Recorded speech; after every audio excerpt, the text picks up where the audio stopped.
महाराष्ट्र में समाजवादी पार्टी नेता अबू आजमी की मुफ्ती सलमान से मुलाकात के बाद अब सियासत तेज हो गई है। बीजेपी ने वोट जिहाद का आरोप लगाया है, जिसके बाद अबू आजमी ने जी न्यूज से खास बातचीत की और अपना पक्ष रखा और कहा कि मुफ्ती सलमान के साथ ज्यादती हुई है, उन पर यूएपीए लगाना गलत है।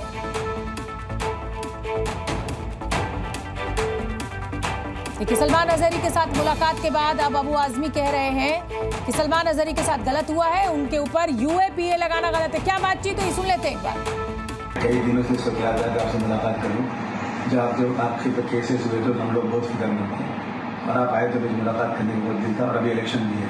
जी जी, तो मैं तो खास तौर से अभी तो आया कि आप मुझे दुआ कीजिए कि मैं इस इलेक्शन में चौथी बार लगा इलेक्शन। अच्छा, और इस इलेक्शन में मुझे कामयाबी मिली क्योंकि मेरे यहाँ 1,90,000 मुस्लिम वोट है और 5 लोग रहने वाले हैं और 1,50,000 वोट है, नाम उसको एक रहने वाला है। अगर वोटों का बंटवारा होगा तो मेरे यहाँ फिर ये नफरत वाले बीजेपी के लोग जो मुसलमानों के साथ बार बार करते हैं और आपके साथ जिन्होंने किया ही, तो ये लोग चुनकर नहीं आना चाहिए। तो मैंने आपसे दुआ करा, अगर सत्ता में आया, पावर में आया, तो मैं सत्ता पक्ष से उसमें एक कानून जरूर बनवाना चाहूंगा कि जो जिन्होंने भी हुजूर सल्लल्लाहु अलैहि वसल्लम के खिलाफ कुरान शरीफ जलाने का या कोई गाली देने का ऐसी चीजें आई ना, तो उसको यूएपीए के कानून में बंद किया जाए। सर, क्या कहेंगे, ये जो मुलाकात आपकी रही मुफ्ती सलमान के साथ, ये क्या वोट जिहाद के तहत ये किया गया जिस तरह का आरोप लग रहा है? बिल्कुल नहीं। मुफ्ती साहब से मेरी मुलाकात हुई, जो 8.5 महीने जेल में बगैर किसी गलती के थे।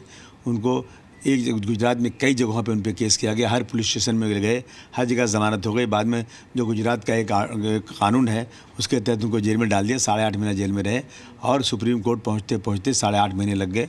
सुप्रीम कोर्ट ने कहा ये हेट स्पीच नहीं है, छूट गए वो। देखिए, ऐसा है कि मैं सारे लोग ये कह रहे हैं कि हुजूर सल्लल्लाहु अलैहि वसल्लम के ख़िलाफ़ जो इतनी गलत बातें की जा रही हैं, उनको अपमानित किया जा रहा है। उनके साथ खड़े हैं सीएम साहब, कहते हैं कि आपको कुछ नहीं होगा, मैं आपके साथ में हूँ। ये क्या है? ये नफ़रत नहीं है क्या? मैं तो कह रहा हूँ कि, तो उन्होंने कहा कि क्या आप जो हैं आप लोग ऐसा कानून बनाने की बात करेंगे कि कोई इस तरह की बात करे तो उसके ऊपर सख्त कानून बने। मैंने कहा मेरे मैनिफेस्टो में पहले नंबर पे ये है कि चाहे हिंदू हो, मुस्लिम हो, किसी धर्म का धर्मगुरु हो, चाहे मंदिर हो, मस्जिद हो, कुरान शरीफ हो, देवी देवताओं के नाम हो, तो ऐसी चीज़ों पर किसी ने अपमानित बात किया तो उसको यूएपीए लगना चाहिए। ये डिमांड हमारी है। ये तो मैं डिमांड हाउस में ले चुका हूँ, ये डिमांड कई भाषणों में ले चुका हूँ, कई बार कह चुका हूँ। गलत क्या है इसमें?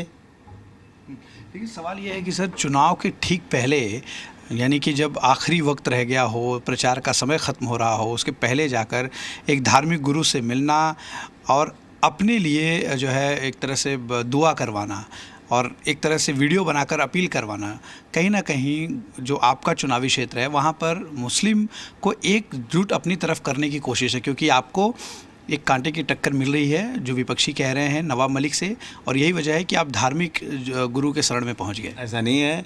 जो वहाँ पे 2 लोग बीजेपी की तरफ से भेजे गए हैं, उस एक तो घड़ी लेकर आए हैं, एक तीर धनुष लेकर आए हैं। एक ही उसके हैं, वो एक ही अलायंस के लोग हैं। वो वोट काटने वहाँ पे आए हैं लोग कि किसी तरह से मजलूमों की आवाज़ हाउस में गूंजने ना पाए। जो वहाँ पर तीर धनुष के लेकर आए बुलेट पाटिल, इन्होंने इतनी गलत बातें की वहाँ पे कि सब मुसलमानों को हटा के बोला कि ये देखो, ये 4-5 मुसलमान हैं, एक साथ लड़ेंगे और मैं आराम से निकल के आ जाऊँगा। तो मैं यही कह रहा हूँ कि ये लोग हमारे इलाके में नहीं आना चाहिए। ये मस्जिद मंदिर के अंदर फ़र्क करने वाले लोग हैं। ये हमारी ज़मीनें अदानी को देना चाहते हैं। ये लोग देश के संविधान को तोड़ना चाहते हैं। इसलिए आप लोग सब इकट्ठा हो जाओ और इनके खिलाफ रहो। क्या गलत बात है ये? आपने अबू आजमी को सुन लिया, वो कह रहे हैं इसमें क्या गलत बात है अगर मैं सलमान अजहरी से मिलता हूँ। शायद अबू आजमी को इस पर भी एतराज़ नहीं होगा जिस तरीके के बयान सलमान अजहरी देते हैं।